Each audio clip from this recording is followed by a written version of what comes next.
Jesus shook thrones. I mean, Herod got eaten by worms, New Testament reality.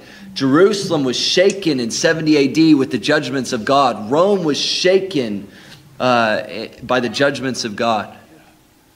This is New Testament reality. God is the same yesterday, today, and forever. Yes. And but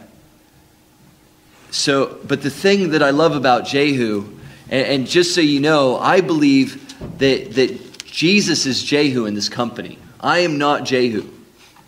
And if my friend Mark was here, he's not Jehu. Jesus, Yeshua, in Revelation 19 is Jehu.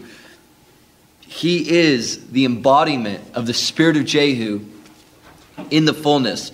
It says that Jesus didn't come to abolish the prophets, or he didn't come to abolish the Old Testament, but to fulfill it. So everything that we read of the glory of God in the Old Testament is literally the fulfillment of Jesus in the New Testament.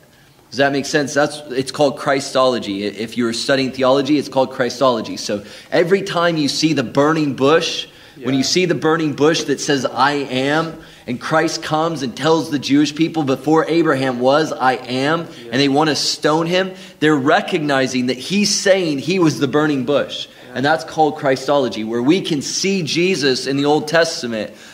And that's how we have to start to see the Old Testament, not as some irrelevant old and antiquated book, but very relevant to be able to tell us the New Testament disciples, the greatest men to ever live other than Jesus, John the Baptist, none of them had the Old Testament or the New Testament. Do you understand that? They wrote the New Testament.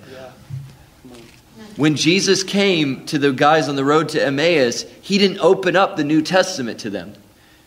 But they said, were our hearts not burning within us when Christ opened up the scriptures to us? He was revealing from Genesis to Malachi himself. And he was revealing Isaiah 53 and say, I am the man of many sorrows. He was showing them, and they were like, do you understand? That's what Jerusalem needs. Yeah, that's right. Today, they need to have their eyes opened, not to the New Testament. They need their eyes opened to Isaiah 53. Yes. The man of many sorrows that is acquainted with grief. Yeah. And they need to see the glory of this man.